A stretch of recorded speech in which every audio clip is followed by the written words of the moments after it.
ஓம் விக்னேஸ்வரா போற்றி, ஓம் நவக்கிரனர்களை போற்றி. கடகராசி நேயர்களுக்கு வணக்கம். கடகராசி காலப்புரட்சி சக்கரத்தின் 4ஆம் இடம், மாதுருகாரகன் சந்திரனின் ஆட்சி வீடு. ராசிக்கு சந்திரன் நல்ல நிலைமையில் இருக்கிறாருங்க. வளர்பிறை சந்திரனாக ஒளிச்சந்திரனாக சித்ரா பௌர்ணமி நோக்கி போகிறாரு. உங்கள் ராசிக்கு 4ஆம் இடத்துல தான் சித்ரா பௌர்ணமி நடக்கு. சரியா நேயர்களே, நல்ல விதமாக பார்க்கப்படுகிறது. வருகிற 11ஆம் தேதி சித்ரா பௌர்ணமி, மே 11. சித்ரா பௌர்ணமி போது முக்கியமான பௌர்ணமி, இருக்கிற பௌர்ணமிலே முக்கியமான பௌர்ணமி. உங்கள் ராசிக்கு 10ஆம் இடத்துல சூரியன் நல்ல நிலைமையில் இருக்கிறார். உச்ச சூரியனாக இருக்கிறாரு. சிறப்பாக பார்க்கப்படுகிறது. ராசியில் செவ்வாய் இருக்கிறதுனால கொஞ்சம் பதட்டமாக இருப்பீங்க, டென்ஷனாக இருப்பீங்க. அதை தவிர்த்துட்டிங்கன்னா மிகச்சிறப்பு தான். இருந்த போதிலும் குலதெய்வத்தோட அருள் இருக்குது. ராசிக்கு 5 கூடையவன் வந்து ராசியில் இருக்கிறதுனால குலதெய்வத்தோட அருள் இருக்குது. குலதெய்வத்தை இந்த நேரத்தில் நீங்கள் வேண்டுனீங்கன்னா மிகச்சிறப்பாக இருக்கும். சரியா நேயர்களே, குலதெய்வத்தை பற்றி தான் இந்த வீடியோவில் பார்க்க போகிறோம். அதுபோக கடகராசிக்கு கிரக நிலைகளும் இப்போதைக்கு நல்லபடியாக பார்க்கப்படுகிறது. அஷ்டமச்சனியோட தாக்கம் வெகுவாக குறைஞ்சிருச்சு. ராசிக்கு 9ஆம் இடத்துல சுக்கரன், அடுத்து 10, 11ஆம் இடம், 2ஆம் இடம் வர்றதுக்கு நல்லது தான். புதன் 10ஆம் இடத்துல இருக்குது, மிகச்சிறப்பு தான். ராசிக்கு வந்து 4ஆம் இடம் நல்லா வலுவாகுது. சரியா, சுகஸ்தானம் வலுவாகுது. சூரிய நாராயண யோகத்தில் சுகஸ்தானம் வலுப்படுறதுனால சுகப்படுவீர்கள். குலதெய்வத்தோட அருள் பரிபூர்ணமாக இருக்குது.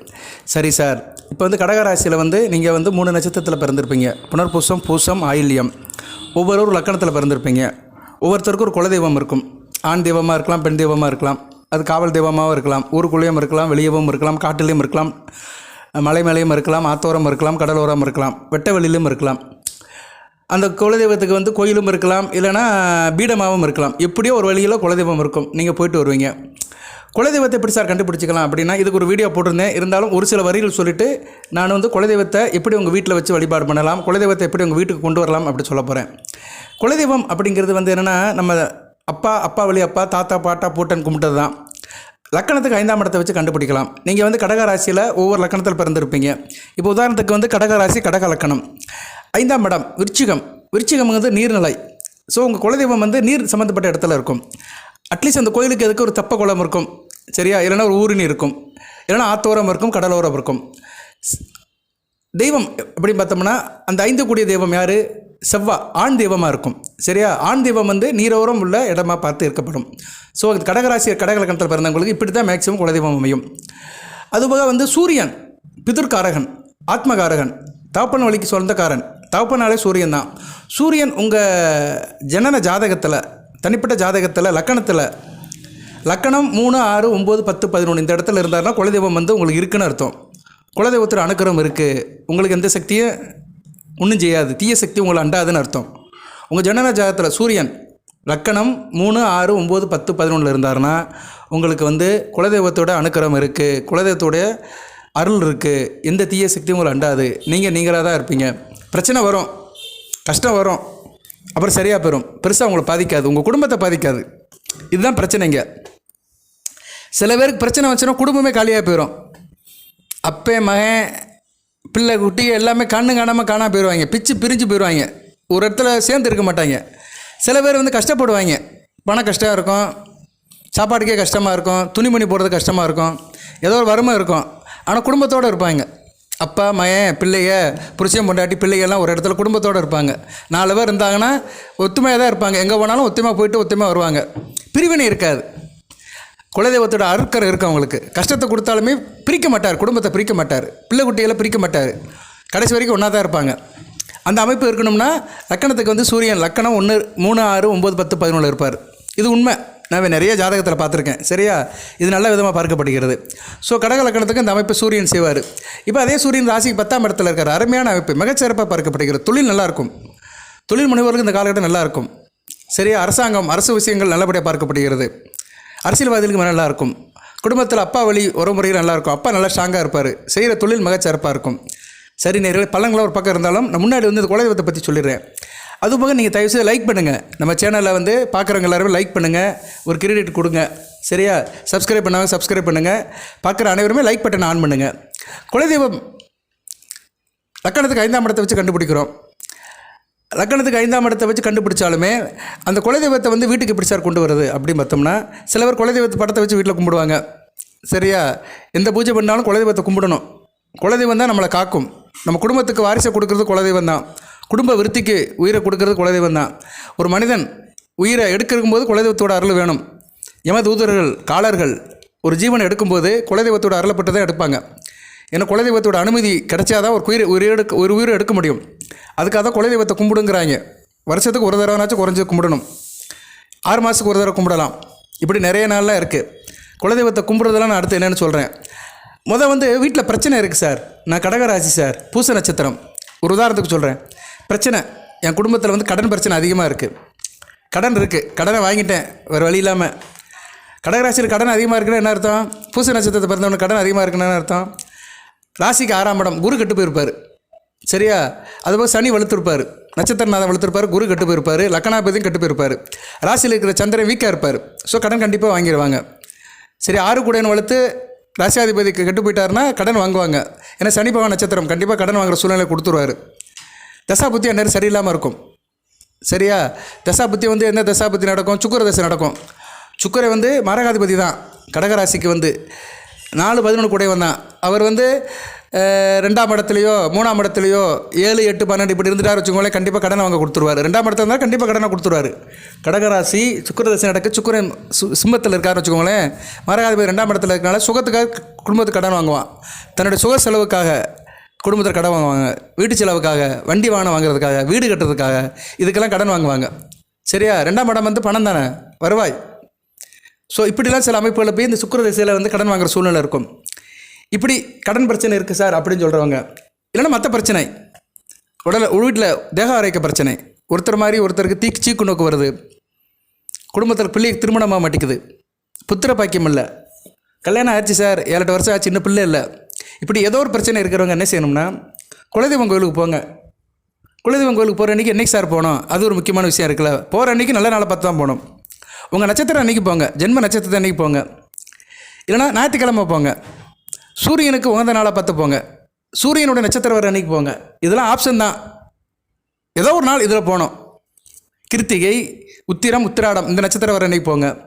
இல்லைனா சிவனுக்கு உள்ள நாள் உகந்த நாள் அன்றைக்கி போங்க. சிவராத்திரி, பிரதோஷம் இது மாதிரி நாளில் போங்க. நான் ஒரு நிறையா சொல்லியிருக்கிறேன், எல்லார்ட்டும் சொல்லியிருக்கிறேன். அது என்றைக்கு உங்களுக்கு சாத்தியப்படுதோ அதில் போங்க. உங்கள் ஜென்ம நட்சத்திரம், இல்லைனா ஞாயிற்றுக்கிழமை, இல்லைனா சூரிய நட்சத்திரம் வர நாட்கள் இந்த நாளில் போங்க. சார் எதுவுமே சாத்தியப்படலை சார், ஒரு நாள் போகிறேன்னா அன்றைக்கி போங்க. சூரிய ஓரை அன்றைக்கி குலதெய்வத்தை கும்பிடுங்க. சூரிய ஓரை வரணும் நேரம், தினமும் சூரிய ஓரை வரும். ஞாயிற்றுக்கிழமை காலையில் 1 to 2, காலையில் 6 to 9, மதியம் 1 to 2, இரவு 8 to 9 இருக்கும். இந்த டயத்தில் நீங்கள் குலதெய்வத்தை கும்பிட்டீங்கன்னா சூப்பர். சரியா? இந்த டைம் இந்த 3 டயத்தில் ஒரு டயத்தில் கும்பிட்டீங்கன்னா கூடுதல் சிறப்பாக தரும். இதுதான் ரொம்ப முக்கியம். இங்கே எல்லாருமே சாமி கும்பிட்றாங்க, அந்த சூட்சும வழிபாடு தெரியாமல் கும்பிட்றாங்க. நினச்ச நேரத்துக்கு போகிறது, நினச்ச நேரத்துக்கு சாமியை கும்பிட்டு வருது. அப்படி கும்பிடக்கூடாது. அந்நேரம் சாமி வந்து அருள் கொடுக்காது. அந்த நேரங்காலை பார்த்து, ஓரை பார்த்து, நேரம் பார்த்து, காலம் பார்த்து செய்யணும். சரி, ஓகே. அது எல்லாருக்கும் அமையாது. ஒரு சிலருக்கு தான் அமையும். ஒரு சிலருக்கு எப்போயோ ஒரு தான் அமையும். சில பேருக்கு யதார்த்தமாக அமையும். சில பேர் வந்து அதை அமைச்சுக்குருவாங்க. அமைச்சிட்டு செய்யணுங்க, அதாங்க முக்கியம். இப்போ சாமிக்கு திருக்கல்யாணம் திருமணம் நடத்துறதே நல்ல நேரம் பார்க்குறாங்க. இப்போ மதுரையில் திருக்கல்யாணம் நடக்குது. நாளைக்கு திருக்கல்யாணம், மீனாட்சி சுந்தரேஸ்வரர் திருக்கல்யாணம், 8/5/2025 திருக்கல்யாணம், மதுரை மீனாட்சி சுந்தரேஸ்வரர் திருக்கல்யாணம். திருக்கல்யாணமே பார்த்தீங்கன்னா நல்ல நேரம் பார்த்தா சாமிக்கு திருக்கல்யாணம் நடக்கும். சரியா? எதுக்கு சொல்ல வரேன்னா, நல்ல நேரம்னு ஒன்று இருக்குது, அதைத்தான் முகூர்த்தம் அப்படிம்பாங்க. அது மாதிரி இது மாதிரி நேரங்காலம், ஓரை, 4 நட்சத்திரம் பார்த்து நம்ம வந்து ஒரு தெய்வத்தை வழிபட்டோம்னா, குலதெய்வத்தை வழிபட்டோம்னா கூடுதல் சக்தி, பிரச்சனை சீக்கிரம் தீரும். ரைட்டு. அதே மாதிரி சாமியை கும்பிடும்போது உங்கள் மந்திரத்தை சொல்லணும், ராசி மந்திரத்தை. ஓம் ஐங் க்ளீம் சோமாய நமக 3 தடவை சொல்கிறேன். இந்த மந்திரத்தை வேணால் போடுறேன் நான். ஓ ஐங் க்ளீம் சோமாய நமக. நான் சொல்கிறதெல்லாம் வந்து ரொம்ப முக்கியமான வார்த்தைகள். தயவுசெய்து கடகராசினியர்கள் கடைப்பிடிங்க, பிரச்சனை தீரும். ஓம் ஐங் க்ளீம் சோமாய நமக இந்த மந்திரத்தை சொல்லுங்கள். சொல்லிவிட்டு உங்கள் பிரச்சனையெல்லாம் சொல்லுங்கள், சாமியை கும்பிடுங்க. குலதெய்வம் கோயிலுக்கு போகும்போது சக்கரை பொங்கல் வச்சுருங்க. சரியா? சக்கரை பொங்கல் வச்சு கும்பிடுங்க. இல்லை சார் நான் தனியாக போகிறேன்னு சொன்னீங்கன்னா காணிக்கை போட்டு வந்துடுங்க உண்டியில். அதுக்கு உண்டான செலவை காணிக்கை போட்டு வந்துடுங்க. ரைட்டு. வேறு என்ன சார் செய்யலாம் அப்படி பார்த்தோம்னா, கும்பிட்டுட்டு வெளியே வாங்க, கோயிலுக்கு வெளியே வாங்க. கோயிலுக்கு வெளியே மண் தரை இருக்கும். கண்டிப்பாக கோயில் பில்டிங்காக இருந்தாலுமே வெளியே வந்தால் மண் தரை இருக்கும். மண் தரையில் வந்து விழுந்து கும்பிட்டுட்டு ஒரு படி மண்ணை எடுங்க. உங்கள் குலசாமியை நினச்சிட்டு எடுங்க. சரியா? இப்போ உங்கள் குலசாமி முருகன் வச்சுக்கோங்க, வள்ளியூர் முருகன் வச்சுக்கோங்க பேச்சுக்கு. ஒரு உதாரணத்துக்கு வள்ளியூர் இருக்குது, கன்னியாகுமரி பக்கத்தில் இருக்குது. வள்ளியூர் முருகனை வச்சுட்டோம்னா, முருகா எல்லாம் முன் செயல் அப்படி சொல்லிட்டு அந்த ஒரு பிடி மண்ணை எடுங்க. அந்த குலசாமி கோயிலில் முன்னாடி இருக்கிற மண்ணை எடுங்க. அவரை நினச்சிட்டு எடுத்துகிட்டு ஒரு மஞ்சள் பையில் போட்டு வாங்க. மஞ்சள் பை கொண்டு போங்க. கேரி பேக்கெல்லாம் போடாதீங்க. மஞ்சள் கலர் பை, சின்ன பையெல்லாம் நிறையா இருக்குது.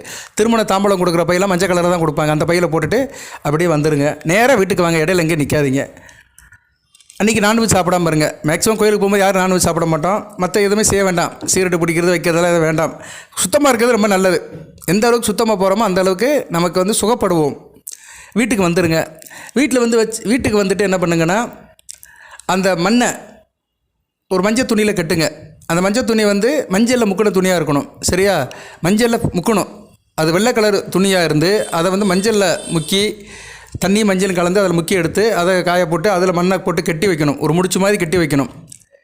கட்டிச்சு பூஜை அறையில் வச்சுருங்க. சில பேர் நிலையில் கட்டுவாங்க, அதெல்லாம் வேண்டாம். நிலையில் கட்டுறது அங்கே கட்டுறதுலாம் வேண்டாம். பூஜை ரூம்லேயே வச்சுருங்க. வச்சுட்டு அதுக்கு செவ்வாய் வெள்ளிக்கு வந்து பூஜை புனஸ்காரம் பண்ணுங்கள், நைவேத்தியம் பண்ணுங்கள். சரியா? என்ன பண்ணணுமோ அது பண்ணணும். உங்களுக்கு தெரியும். அதுக்குள்ளே நான் போக விருப்பப்படலை. 2 வாழைப்பழத்தை வச்சு கூட நீங்கள் பண்ணலாம். சரியா? பத்தி சூடம் கற்பூரம் காட்டலாம். குத்து விளக்கை பொருத்தி வச்சுக்கணும். முக்கியமாக குத்து விளக்கை பொருத்தி வச்சுட்டு அந்த பிடி மண்ணை வந்து அந்த மஞ்சள் துணியில் கட்டி 18 நாட்கள், அதாவது 9 வாரம், 18 நாட்கள்னால் செவ்வாய் வெள்ளி மட்டும்தான். செவ்வாய் வெள்ளி இரவு 8 to 9 கரெக்டாக பூஜை பண்ணணும். மற்ற நாட்கள்லாம் ஒன்றும் செய்ய வேண்டாம். அது பக்கத்தில் போக வேண்டாம். மற்ற பூஜையெல்லாம் பண்ணுங்கள். அந்த குலதெய்வ இதெல்லாம் இருக்கட்டும். ஆனால் செவ்வாய் வெள்ளிக்கு மட்டும் அந்த பிடி மண்ணை வச்சு கண்டிப்பாக கும்பிடணும். பிரச்சனை இருக்கிறவங்க கும்பிடுங்க. குடும்பத்தில் பிரச்சனை இருக்குது சார், எனக்கு இந்த காரியமே நடக்க மாட்டேக்கு, திரு வேணும் அப்படிங்கிறவங்க கண்டிப்பாக அந்த பிடிமண்ணை வச்சு கும்பிடுங்க. உங்கள் பிரச்சனையை சொல்லுங்கள். என்ன பிரச்சனைக்காக அந்த பிடிமண்ணை எடுத்துகிட்டு வந்திருக்கீங்களோ அந்த பிரச்சனையை சொல்லி கும்பிடுங்க. குலதெய்வத்தை நினச்சி கும்பிடுங்க. குலதெய்வத்தோட நாமத்தை சொல்லுங்கள். சரியா? குலதெய்வத்தோட நாமம்னா என்ன? அவர் பேரை சொல்லணும். சரியா? இப்போ நான் உதாரணத்துக்கு சொன்னேன், முருகன்னா முருகனுடைய நாமத்தை சொல்லணும். முருகனுடைய நாமம் நிறையா இருக்குது. முருகனுடைய சுலோகம் நிறையா இருக்குது. கந்தர் அனுபூதி இருக்குது. வந்தவனையும் வருகின்ற வல்வனையும் கந்தன் என்ற சொல்ல கலையிடகமே செந்தில் செவ்வாய் எடுத்து நீரினவருக்கு மேவராதா வினை உருவா அருவாய் உலதா இலதா மருவா மலரா மணியா ஒளியா கருவா உயிரா கதையா விதியா குருவா வருவா அருவா கோவனே 5 முகம் தோன்றில் 6 முகம் தோன்றும் வெஞ்சமலை ரஞ்சி எல்ன வேல் தோன்றும் நெஞ்சில் ஒரு காலம் நிலைக்கல் இருகாலம் தோன்றும் முருகா என்று ஓதோருக்கு முன் அழகெல்லாம் முருகனே, அருளெல்லாம் முருகனே, தெளிவெல்லாம் முருகனே, தெய்வம் முருகனே, கந்தவேல், ஞானவேல், வெற்றிவேல், வீரவேல், விஜயவேலா, தனிவேலா, சிவசூரன் கடவுளே சொல்லுங்கள். இன்னும் நிறைய இருக்குது. இது வந்து முருகனுக்கு. 18ஆம் கருப்பசாமி தான் குலசாமின்னா கற்பனசாமி நாமத்தை சொல்லுங்கள். ஓம் கற்பனசாமியை போற்றி, ஐயனாரே போற்றி, சாஸ்தாவை போற்றி, தர்மசாஸ்தாவை போற்றி, ஐயப்பனை போற்றி, காலாயை போற்றி, ருத்ராயை போற்றி, மகாவிஷ்ணு அவதாரமே போற்றி, இப்படி கற்பனசாமியோடைய நாமத்தை சொல்லுங்கள். எதுவுமே தெரியலனா ஓம் கற்பனசாமியை போற்றி அப்படின்னு 18 தடவை சொல்லுங்கள். முருகனா ஓம் சரவணா பவான்னு சொல்லிட்டு ஒரு 118 தடவை சொல்லுங்கள். எல்லாம் நமக்கு தெரிஞ்சதான் சொல்லணும். சரியா? கட்டாயப்படுத்தி வற்புறுத்திலாம் சொல்ல வேண்டிய அவசியம் இல்லை. நமக்கு எது தெரியுமோ ஈஸியாக உள்ளதை சொல்லுங்கள். சொல்லி உங்கள் குறைகளை சொல்லுங்கள். வேண்டுங்க, மனப்பூர்வமாக வேண்டுங்க. குடும்பத்துடன் கும்பிடுங்க. குலசாமியை கும்பிடும்போது குடும்பத்துடன் கும்பிடணும். வீட்டில் இருக்கிற எல்லாரும் ஒரு 5 நிமிஷம் ஒன்றா சேர்ந்து அந்த வழிபாடு பண்ணிட்டீங்கன்னா மிகச்சிறப்பாக பார்க்கப்படுகிறது. 9 வாரம், 92 18 நாட்கள், 9 வாரம் இந்த வழிபாடு செய்யுங்க. கண்டிப்பாக 10ஆவது வாரம் தீர்வு கிடைக்கும். தீர்வு கிடைக்கிறதோ இல்லையோ அதுக்கு ஒரு சமிக்கை கிடைக்கும். உங்கள் பிரச்சனை வந்து ஒரு தீர்வு நோக்கி போகும். அதுக்கு சாதகமான சூழ்நிலை உருவாகும். அதை நீங்கள் கண்ணால் பார்க்கலாம், காதால் கேட்கலாம். உங்கள் மகனுக்கு வந்து திருமண அமைப்பு, பிள்ளைக்கு திருமணம் ஆகலை நினச்சி கும்பிட்டிங்கன்னா அந்த 9ஆவது வாரம் முடியும் போது ஒரு இடத்துலேருந்து நல்ல அலைன்ஸ் வரும், ஒரு நல்ல ஃபோன் கால் வரும். இல்லைனா ஒரு தரகர் வந்து நல்ல ஒரு ஜாதகத்தை கொடுப்பாரு, புரோக்கர் வந்து கொடுப்பாரு. இல்லைனா பெண் வீட்டிலேருந்து வந்து ஜாதகத்தை கொடுப்பாங்க. ஏதோ ஒரு நல்ல காரியம் நடக்கும். நல்ல காரியம் நடக்கிறதுக்கு சமிக்கைகள் கிடைக்கும். நம்பிக்கை தான் நடராஜன். நம்பிக்கையோடு செய்யுங்க. நல்ல விதமாக பார்க்கப்படுகிறது. பிரச்சனை தீரும். ஒரு பிடிமண் உங்கள் குடும்பத்தில் உள்ள பிரச்சனையெல்லாம் மாற்றும். குலதெய்வத்தின் கோயிலுடைய ஒரு பிடிமண் வந்து குறைகளை தீர்க்கும், கோடிகளை கொடுக்கும். ஒரு பிடிமண் வந்து குறைகளை தீர்த்து கோடிகளை கொடுக்கும், குடும்ப சூழ்நிலையை வாழ வைக்கும். சரியா? குடும்பம் வந்து நல்லபடியாக இருக்கும். இப்படி தான் எடுத்துக்கணும். சரியா நேயர்களே? ஓகே. இந்த வீடியோவில் வந்து வேறு என்ன சார் அப்படின்னு பார்த்தோம்னா, குலதெய்வத்தை பற்றி தான் சொல்லியிருக்கிறேன். குலதெய்வம் அமைப்பு சொல்லியிருக்கிறேன். லக்கண ரீதியாகவும் சொல்லியிருக்கிறேன். முக்கியமாக உங்கள் பிரச்சனையை தீர்றதுக்கு குலதெய்வ வழிபாடு சொல்லியிருக்கிறேன். இதுபோக குலதெய்வ ஃபோட்டோவில் சிலவர் வீட்டில் வச்சு கும்பிடுவாங்க. அது நல்லது தான். அது ஒரு பக்கம் இருந்தாலுமே குலதெய்வத்தோட பிடிமண்ணை வீட்டில் கொண்டு வந்து வைக்கிறது, வச்சு கும்பிடுறது டெம்பரவரியாக தான் பண்ணணும். ரொம்ப நாளைக்கு வைக்கக்கூடாது. சரியா? மண்ணுங்கிறது வந்து ஒரு முக்கியமானது, ஒரு நிரந்தரமான சக்தி. அது வந்து கோயிலில் தான் இருக்கணும். வீட்டில் வந்து அதை வச்சு நம்மளால் ரொம்ப நாளாக அதை வந்து இது பண்ண முடியாது. சரியா? குடும்பங்கிறது வந்து வேறு சூழ்நிலை, உறவு முறைகள் மாறிட்டே இருக்கும். ஆனால் கோயில்கள் அப்படி கிடையாது. கோயிலில் ஆகம பூஜைப்படி நடக்கும். அதோடைய சூழ்நிலை வேறு. அதனால் என்ன சொல்கிறேன்னா, அந்த 9 வாரம் முடிஞ்சிருச்சு, பிரச்சனை தீர்ந்துருச்சு அப்படின்னா அந்த மண்ணை எடுத்து இடத்துல கொண்டு போய் போட்டுடலாம். கோயில் குலதெய்வம் கோயிலே கொண்டு போய் ஒரு இடத்துல நீங்கள் எந்த இடத்துல எடுத்தீங்களோ அந்த இடத்துல இறைவன் சொல்லி போட்டுடலாம். இல்லை சார் அதுக்கு வாய்ப்பு இல்லை, எனக்கு இந்த டைம் பத்தலை அப்படின்னா ஆறு, குளம், கடல் பக்கத்தில் எது நீர்நிலைகள் இருந்துச்சுன்னா அது கரைச்சிடலாம். இறைவன் நாமத்தை சொல்லி அந்த கடலில் நீங்கள் போட்டலாம், அந்த ஒரு பிடிப்பண்டம் போட்டலாம். எனக்கு அங்கேயும் போக வழி இல்லை சார் அப்படின்னா வீட்டு பக்கத்தில் இருக்கிற மரத்துக்கு அடியில் போட்டுருங்க. வேப்ப மரம், அரச மரம், புங்க மரம், ஆலமரம், இந்த 4 மரத்துக்கு அடியில் போட்டுருங்க. சார் என்கிட்ட அந்த மரமும் இல்லை சார் அப்படி சொல்கிறவங்க தண்ணியில் கரைச்சி சுத்த பாத்திரத்தில் அந்த மண்ணை போட்டு தண்ணியில் கரைச்சி வீட்டுக்கு முன்னாடி தொளிச்சு விட்ருங்க. சரியா, வீட்டுக்கு தொளிப்போம்ல அப்படியே வீட்டுக்கு முன்னாடி மண்ணில் தொளிச்சு விட்டிங்கன்னா நல்ல விதமாக பறக்கப்படுகிறது. அது அப்படியே உங்கள் வீட்டுக்கு முன்னாடியே ஒரு காவலாக அப்படியே இருக்கும். சரியா, அந்த மண்ணோட மண்ணாக கலந்து நல்லபடியாக இருக்கும். இவ்வளோதாங்க. நான் என்றைக்குமே எளிய தான் சொல்லுவேன். அங்கே போ, இங்கே போ, வண்டியை பிடிச்சிட்டு போ, 10 பேரை சேர்த்து போ, செலவு பண்ணு, அதெல்லாம் வேண்டாம். சிம்பிளாக செய்யுங்க. எளிமையாக செஞ்சாலும் இனிமையாக செய்யுங்க. நம்ம செய்கிற விதத்தில் தான் அந்த அருமை இருக்குது. சரியா நேர்களே, ஏற்பாடில் எந்த பிரச்சனையும் இல்லை. பிரம்மாண்டத்தில் எதுவுமே கிடைக்காது. பிரம்மாண்டம் பிரம்மாண்டப்படுத்தி எதுவுமே நீங்கள் இங்கே சாதிக்க முடியாது. நீங்கள் அந்த எளிமை நறுக்குன்னு செய்யணும். வழிபாடு பண்ணும்போது உருக்கமாக வழிபாடு பண்ணணும். அவனுடைய நாமத்தை சொல்லணும். கண்ணீர் மல்க வழிபடணும். பிரச்சனையை சீர்தூக்கி பார்க்கணும். சரியா, அந்த பிரச்சனையை அவங்கள்ட்ட சொல்லும்போது கண்ணீர் மல்க சொல்லணும். ஊன் உருகி, உடல் உருகி, உள்ளம் உருகி ஒரு சொட்டு கண்ணீர் விடணும். தெய்வம் அதான் நம்மகிட்ட கேட்குது. தெய்வம் நம்மகிட்ட அதெல்லாம் கேட்கல, வேறு எதெல்லாம் கேட்கல. எனக்கு அதை கூட இதை கூடலாம் கேட்கல. ஏன்னா எல்லாத்தையும் கொடுத்ததே தெய்வம் தானே. இங்கே மனுஷங்கிட்ட ஒன்றும் கிடையாது. வாழ்வான், போவான், போயிடுவான், அதோட முடிஞ்சு போச்சு. இவன் ஒரு மண்ணு தான். எப்படி குலதெய்வத்திலிருந்து குலதெய்வம் கோயிலிருந்து மண் எடுத்துகிட்டு வரோமோ நம்மளும் ஒரு மண்ணு தான். ஒரு பிடி சாம்பல் கூட ஆகாத ஆள் தான் இந்த ஜீவன். இந்த உடம்பு பிடி சாம்பல் கூட ஆகாது. அதனால தான் நெத்தியில் விபூதியை பூசுறான். நெத்தியில் விபூதியை பூசு என்ன அர்த்தம்? என் உடம்பு, இந்த மேனி, இந்த சரீரம் ஒரு நாளைக்கு இதே மாதிரி சாம்பல் ஆக போகுது, நமச்சிவாய நமக அப்படின்னு சொல்லிட்டு பூசுகிறோம். மந்திரமாவது திருநீர், சுந்தரமாவது திருநீர், தூய்க்கப்படுவது திருநீர். எதுக்குன்னா இந்த உடம்பு ஒன்றும் கிடையாது. இந்த சரீரத்தை சுட்டோம்னா சாம்பல் தான் இருக்கும். அது ஒரு நீர் தான், திருநீர் தான். அதுபோல் தான் நம்மக்கிட்ட ஒன்றும் கிடையாது. இதை வச்சு நம்ம அரவணை காமிக்கு என்ன கொடுப்போம்? சில பேர் போட்டுக்கிறாங்க உபயதாரார். அவர் சாமிக்கு ஒன்று கொடுத்தோன்னே உபயதாரார் பேரை போட்டுருவாங்க. சாமிக்கு யாருமே கான்ட்ரிபியூஷன் கொடுக்கவே முடியாது. நம்மளே சாமியோட கான்ட்ரிபியூஷன் தான். நம்மளை படைச்சவனே அவன் தான். அவனுக்கு என்னத்தை நம்ம கொடுக்க முடியும்? அதனால் சாமிக்கு கோயிலுக்கு அதை செஞ்சேன், இதை செஞ்சேன், உண்டியில் பணம் போட்டேன், அதெல்லாம் மனசாந்திக்கு போடுறது தான். நம்ம போடுறதுனால ஒன்றும் சாமிக்கு பெருமையாக கிடைக்க போகிறது கிடையாது. எல்லாமே அவன் கொடுத்தது தான் நம்ம அவனுக்கு போட போகிறோம். அவர் நம்மக்கிட்ட என்ன எதிர்பார்க்குறாரு? ஒரு சொட்டு கண்ணீர். உளமாற உள்ளமாற அவனை நம்ம கும்பிடணும். இறைவனை கும்பிடும்போது நமக்கு தூக்கம் வரணும், கொட்டாவி வரணும். அப்படி தான் வந்துச்சுன்னா நம்ம இறைசக்தியோடு இருக்கணும் அர்த்தம். இறைநாமத்தை சொல்லும்போது நம்ம தன்னை மறந்து கும்பிடணும். சரியா நேர்களே, இது ஒரு தனி சப்ஜெக்ட். இது வேணால் வேறு நாள் ஒரு 100 நாள் பேசுகிறேன். நான் கடகராசிக்கு இந்த வீடியோவில் நான் அவ்வளோ பலன்கள் சொல்லலை, லைட்டாக தான் சொல்லியிருக்கிறேன். இருந்தாலும் குலதெய்வத்தை மையப்படுத்தி அந்த ஒரு படி மண்ணை வச்சு சொல்லியிருக்கிறேன். சரியா, குலதெய்வம் ரிலேட்டடாக தான் சொல்லியிருக்கிறேன். அடுத்த வரை காலத்தில் நான் இந்த வழிபாடை பற்றி சொல்கிறேன். இறைவன் கூட எப்படி ஐக்கியப்படுத்தலாம், அதுபோல் நம்ம வீட்டில் பூஜை ரூமை எப்படி வச்சுக்கலாம். சில காரியங்களை நம்ம சிறப்பாக செஞ்சுட்டாலே இந்த பிரச்சனை இருக்காது. தெய்வம் நம்ம கூடயே இருக்கும். அந்த அளவுக்கு தெய்வத்தை நம்ம அணுகணும்.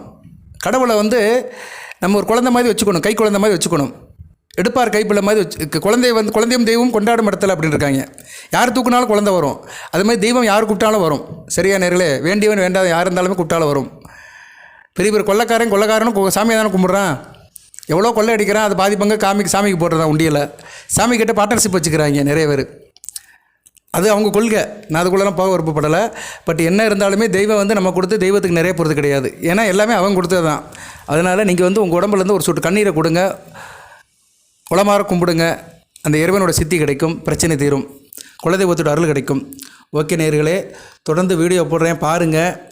இந்த வீடியோவில் வேறு என்ன சார் இருக்குது அப்படின்னா, வருகிற 14ஆம் தேதி நல்ல நாளாக பார்க்கப்படுகிறது. 14/5/2025 சித்திரை 31 கடைசி நாள், குரு பயிற்சிக்கு முதல் நாள். குரு உங்கள் ராசிக்கு 11ஆம் இடத்துலேருந்து 12ஆம் இடத்துக்கு வர முதல் நாள் ஒரு சின்ன பூஜை பண்ணிடுங்க. என்னடா மறுபடியும் ஒரு பூஜையா அப்படின்னு கேட்காதீங்க. இது ஒன்றும் பெரிய விஷயம் கிடையாது. அன்றைக்கி புதன்கிழமை உங்கள் ராசிக்கு 5ஆம் இடத்துல சந்திரன் இருக்கிறாரு. உங்கள் ராசிநாதன் பரிவர்த்தனை யோகத்தில் இருக்கிறாரு. சரியா நேர்களே, அன்றைக்கி நீங்கள் ஒரு பூஜை பண்ணுங்கள். அனுச நட்சத்திரத்தில் நிற்கிறாரு. உங்கள் ராசிக்கு சிம்ம சுப்பானாதிபதி சனிப்பாவ நட்சத்திரத்தில் இருக்கிறாரு. அன்றைக்கி காலை 7 to 8 7 to 8 மணிக்குள்ளே சிவநாமத்தை சொல்லி சிவ பூஜை பண்ணிடுங்க. உங்கள் ராசியோடைய அந்த மந்திரத்தை சொல்லுங்கள். ஓம் ஐம் க்ளீம் சோமாய நமக, அந்த மந்திரத்தை சொல்லுங்கள். சரியா, இது ரொம்ப முக்கியங்க. இந்த மந்திரம் ரொம்ப முக்கியம். அதனால் 14/5/2025 சித்திரை 31 புதன்கிழமை காலையில் 7 to 8 கடகராசினியர்கள் சின்ன பூஜை பண்ணிடுங்க. அன்றைக்கி உங்கள் ராசிநாதன் கடைசியாக குருவை பார்க்குறாரு. ஏன்னா குரு உங்கள் ராசிக்கு 11ஆம் இடத்துலேருந்து 12ஆம் இடத்துக்கு மறுநாள் மாறிடுவார். ஸோ குரு பார்வைக்கு வருவார். அதுக்கு அங்கிட்டு மறுநாளும் குரு பார்வைக்கு தான் வருவார். 2 நாள் கழிச்சு வருவார். கேட்டை அதுக்கடுத்து மூலம் வரும்போது குரு பார்வைக்கு தான் வருவார். ஏன்னா குரு பயிற்சியாகி மறுபடியும் குரு வந்து தனுசில் இருக்க சந்திரனை பார்ப்பார். ஸோ அடுத்தடுத்து சந்திரன் பார்வைக்கு குரு வருவார். சரியா, இது மிக சிறப்பாக பார்க்கப்படுகிறது. குரு பயிற்சி முடிஞ்சு சந்திரனை பார்ப்பார். யார்? குரு பகவான் உங்கள் ராசிக்கு 12ஆம் இடத்துலேருந்து ராசிக்கு 6ஆம் இடத்துல இருக்க சந்திரனை பார்க்குறது நல்ல விசேஷமாக பார்க்கப்படுகிறது. ஸோ இந்த நாள் ஒரு நல்ல நாளாக பொன்னாளாக பார்க்கப்படுகிறது. அன்றைக்கி ஒரு பூஜையை முடிச்சிருங்க. நாளைக்கு 8/5/2025 மோகன ஏகாதசி. பெருமாள் மோகன அவதாரம் எடுத்த நாள், தீய சக்தியில் அழைத்த நாள். அதனால் வாய்ப்பு இருக்கிறவங்க பெருமாள் கோவிலுக்கு போங்க. நாளை வியாழக்கிழமை, சரியா, வியாழக்கிழமை ஏகாதசி. பெருமாள் கோவிலுக்கு போய்ட்டு வந்தீங்கன்னா மிகச்சிறப்பாக பார்க்கப்படுகிறது. இப்படி நல்ல நாள் பல நாள் பார்த்து போனீங்கன்னா நல்ல விதமாக பார்க்கப்படும். சரியா, நிறையா இருக்குது, ஆன்மீக தகவல்கள் நிறையா இருக்குது. நான் அடுத்தடுத்து சொல்கிறேன். ஏன்னா இங்கே வந்து கோச்சார பலன்கள், நான் ஒரு ஜோதிடர். கோச்சார பலன்கள் என்ன, இப்போ @ கிரக நிலையில் எப்படி இருக்குது இதை சொல்கிறது தான் கோல்சார பலன்கள். அதுபோக நான் தனிப்பட்ட ஜாதகங்களையும் பார்க்குறேன். அது வேறு, அது என்னுடைய தொழில், தனிப்பட்ட தொழில். கோயில் வளத்துக்கெல்லாம் போயிட்டு வருவேன், பூஜை புனஸ்காரத்தில் கலந்துக்கிடுவேன். அதுபோக வந்து ஆன்மீக வழிபாடுகள் அது வேறு, தாந்திரிய வழிபாடுகள் அது வேறு, பரிகாரங்கள் வேறு, தோசை நிவர்த்திகள் வேறு. இங்கே எல்லாத்துக்குமே இடம் இருக்குது. சரியா, இந்த நேரத்தில் இந்த காரியத்தை பண்ணிட்டோம்னா இந்த பிரச்சனை தீர்ந்து போய்விடும். இப்போ இந்த 14ஆம் தேதி சொல்கிறேன் பார்த்தீங்களா, 14/5/2025 சித்திரை 31 அன்றைக்கி ஒரு நல்ல நாளாக பார்க்கப்படுகிறது. உங்கள் ராசிக்கு 5ஆம் இடத்துல சந்திரன் குரு பார்வையில் இருக்கிறாரு. நல்லாயிருக்கும், அதிர்ஷ்டம் கை கொடுக்கும். சரியா, 3, 4, 5. சரியா, அந்த நாட்கள் நல்லா இருக்கும் உங்களுக்கு. 3, 4, 5 இல்லை, 13, 14, 15. சரியா, 13, 14, 15 இந்த 3 நாட்களும் மிகச்சிறந்த நாட்களாக பார்க்கப்படுகிறது. பரிவர்த்தனை யோகத்தில் இருக்கிறாரு, நல்ல விதமாக பார்க்கப்படுகிறது. சந்திரன் குருவுக்கு கேந்திரமாகவும் சுக்கிரனுக்கு கோணமாக வராரு. அருமையான அமைப்பு. ஒளிச்சந்திரன் பௌர்ணமி முடிஞ்சு அங்கிட்ட 2 நாட்களில் வருவார். சரியா, 11ஆம் தேதி பௌர்ணமி, சித்ரா பௌர்ணமி, 14ஆம் தேதி ஒளிச்சந்திரனாக தான் வராரு. அதனால் நீ 14ஆம் தேதி காலையில் ஒரு சின்ன பூஜை வீட்டில் பண்ணிடுங்க. இதெல்லாம் வந்து நான் அடிக்க ஒரு ஃப்ரீக்வெண்ட்டாக செய்வேன், சொல்லுவேன். நம்ம வீடியோ கேட்குறவங்களுக்கு ஏதோ ஒரு தகவல், கண்டிப்பான முக்கியமான தகவல் ஒன்று சொல்வேன். அந்த தகவல் படி அந்த பூஜை பண்ணிட்டீங்கன்னா நல்லா இருப்பீங்க. உங்கள் பிரச்சனை எதை வேணாலும் இருந்துட்டு போடு சார். கடகராசியில் பிறந்தவனுக்கு 1008 பிரச்சனை இருக்குது. கடந்த 5 வருஷம் நீங்கள் படாத பிரச்சனையா, கண்டகச்சனி அஷ்டமச்சனையில் படாத பிரச்சனையா, எவ்வளோ தாண்டி வந்துட்டீங்க. இன்னும் போகிற காலம் நல்ல காலமாக இருக்கணும், நல்லது நடக்கணும் நமக்கு. அப்போனா அந்த சொல்கிற நேரம் அந்த சில காரியங்களை பண்ணிட்டீங்கன்னா சிறப்பாக இருக்கும். உங்கள் பிரச்சனைக்கெல்லாம் மருந்து இது தான், உங்கள் கஷ்டத்துக்கெல்லாம் மருந்து இது தான். சரியா, அதை மட்டும் செஞ்சுருங்க. ஒரு சின்ன பூஜை காலையில் பண்ணிட்டு போருங்க. காலையில் 2 வாழைப்பழம் வாங்கிட்டு வாங்க, 2 வெத்தலை, 2 கொட்டாப்பாக்கு, 2 வாழைப்பழம் வச்சு சிவனுடைய நாமத்தை சொல்லிட்டு போயிருங்க. சரியா நேரில், ஏன்னா அனுச நட்சத்திரத்தில் நிற்கிறாரு சந்திரன், சக்தி வடிவம். அனுச நட்சத்திரம் சனி பகவான் நட்சத்திரத்தில் கிடைக்காரு, குரு பார்வையில் இருக்கிறாரு, குருச்சந்திர யோகம். ஸோ சிவனுடைய அம்சம் அங்கே இருக்குது. விருச்சிகம் செவ்வாயோட வீடு, முருகனோட அவதாரம் செவ்வாய், அவர் உங்கள் ராசியில் இருக்கிறார் பரிவர்த்தனை யோகத்தில். ஸோ அங்கே சிவன் வழிபாடு பண்ணிட்டீங்கன்னா மிகச்சிறப்பாக பார்க்கப்படுகிறது. சரியா, அதனால தான் சொல்கிறேன் நான். அனுசம் நல்ல நட்சத்திரம். அன்றைக்கி அனுச நட்சத்திரம் தான். 14/5/2025 காலண்டரில் பாருங்கள். அனுச நட்சத்திரம் அருமையான நட்சத்திரம். சனிபவன் நட்சத்திரமாக இருந்தாலுமே அனுச நட்சத்திரத்தில் பிறந்தவங்களுக்கு வந்து திருமண முகூர்த்தம் பார்க்கும்போது பொருத்தம் பார்க்க வேண்டிய அவசியம் இல்லை. அனுச நட்சத்திரத்தில் பிறந்தவங்க எந்த நட்சத்திரத்தை வேணால் கல்யாணம் பண்ணிக்கலாம். அனுச நட்சத்திரத்துக்கு அந்தளவுக்கு ஒரு அமைப்பு இருக்குது. அதில் ஒரு 3 நட்சத்திரம் இருக்குது. அனுசம், சுவாதி, மகம், இன்னொரு நட்சத்திரம் இருக்குது. சரியா, டக்குன்னு வர மாட்டேங்க நமக்கு. இப்படி ஒரு 3, 4 நட்சத்திரம்லாம் இருக்குது. இந்த நட்சத்திரத்துக்கெலாம் வந்து நட்சத்திர பொருத்தம் பார்க்க வேண்டாம். அதில் ஒரு நட்சத்திரம் அனுச நட்சத்திரம். அன்றைக்கி நல்ல நாளாக பார்க்கப்படுகிறது. அந்த பூஜையை பண்ணுங்க. இப்படி தொடர்ந்து ஏதோ தகவல் சொல்லுவேன். நீங்கள் பலனை கேட்கறத காட்டிலையும் நான் சொல்கிறேன், அன்றைக்கி அந்த சின்ன பூஜையை வீட்டில் மனமுருகி ஊனுருகி உள்ள முறி பண்ணிட்டீங்கன்னா பிரச்சனை சரியாக போகும். இதை அனுபவிச்சவங்க வந்து உணர்றாங்க. என்கிட்ட நிறைய பேர் ஃபோன் பண்ணி சொல்கிறாங்க. நிறைய பேர் அன்றைக்கி பூஜையெல்லாம் பண்ணேன் சார், நல்லா இருக்கிறேன். நீங்கள் போன வருஷத்தில் பண்ணி இந்த வருஷம் நல்லா இருக்கிறவங்கலாம் சொல்கிறாங்க. கஷ்டம் தீர்ந்துருச்சு சார், நான் ஒரு கோரிக்கைக்காக உங்கள்கிட்ட வந்தேன், நீங்கள் ஒரு காரியம் செஞ்சு சொன்னீங்க, அந்த காரியத்தை செஞ்சுட்டேன், அந்த காரியம் சக்ஸஸ் ஆயிடுச்சு சார். நிறைய பசங்க எனக்கு ஃபோன் பண்ணி சொல்கிறாங்க. திருமணம், ஆமாம் சார், நினச்ச பொண்ணை கல்யாணம் பண்ணிக்கிட்டேன், எனக்கு நீங்கள் சொன்ன டயத்துக்குள்ளே திருமணம் ஆயிடுச்சு, மனசுக்கு பிடிச்ச பொண்ணை கல்யாணம் பண்ணிக்கிட்டேன், எனக்கு புத்திர பாக்கியம் பிறந்துருச்சு சார், நீங்கள் சொன்னபடி புத்திர பாக்கியம் பிறந்துருச்சு. இப்படி நிறைய பேர் எனக்கு பண்ணுறாங்க. கமெண்ட் பாக்ஸ்லாம் போடுறாங்க. நான் அதெல்லாம் ஸ்க்ரீன்ஷாட் எடுத்து வச்சுருக்கேன். ஆனால் சில நேரம் அது டெலிட் ஆகிரும், எல்லாத்தையும் போட முடியாது. ஏன்னா கமெண்ட் பாக்ஸில் வந்துக்கிட்டே இருக்குது. கமெண்ட் பாக்ஸை பார்த்தோம்னா அது சுவாமல் வந்துக்கிட்டே தான் இருக்கும். சரியா நேர்களே, நான் ஸ்டாப்பாக வந்துக்கிட்டே தான் இருக்கும். எல்லாத்தையும் எடுத்து நம்ம வந்து எடிட் பண்ணி போட முடியாது. இருந்தாலும் நான் வந்து அதை உள்ளதை சொல்கிறேன். நான் இது நான் வந்து நிரூபிக்கணும், உங்களை வந்து கன்வின்ஸ் பண்ணணும்னு சொல்லலை, உண்மை தான். சரியா, நம்பினால் நடராஜன். கண்டிப்பாக நம்புங்க, நல்லதே நடக்கும். வாழ்த்துக்கள். கடகராசிக்கு கிரக நிலைகள்லாம் நல்லா தான் இருக்குது, ஒன்றும் பெரிய பிரச்சனை இல்லை. குரு 12ஆம் இடத்துக்கு போகிறாருலாம் ஒன்றும் கவலைப்படாதீங்க. தான் வீட்டுக்கு மறையாமல் தான் இருக்கிறாரு. ஒரு சுப செலவோடு தான் உங்களுக்கு வந்து சில காரியங்களை செய்வார். நன்றாக இருக்கும். வாழ்த்துக்கள். எல்லாம் வல்ல இறைவன் கடகராசினியர்களுக்கு சில சௌபாக்கியத்தும் சில ஐஸ்வர்யத்தை சில நிலைமையை கொடுப்பார். புனர்பூசம், பூசம், ஆயில்யம் நட்சத்திரத்தை பிறந்தவர்களுக்கு எல்லாம் வல்ல இறைவன் பல நன்மைகளும் பல காரியங்களும் நடத்துவார். குலதெய்வத்தோட அருள் கிடைக்கும். வீடியோ போட்டதே அதுக்காக தான். சரியா? நீங்கள் எந்த நட்சத்திரமாக இருந்தாலும் சரி, குலதெய்வத்தோட அனுக்கிரம் கிடைக்கும். அந்த குலதெய்வத்துடைய பிடிமண்ணை எடுத்து செஞ்சீங்கன்னா பிரச்சனைகள் தீரும். ரைட்டு.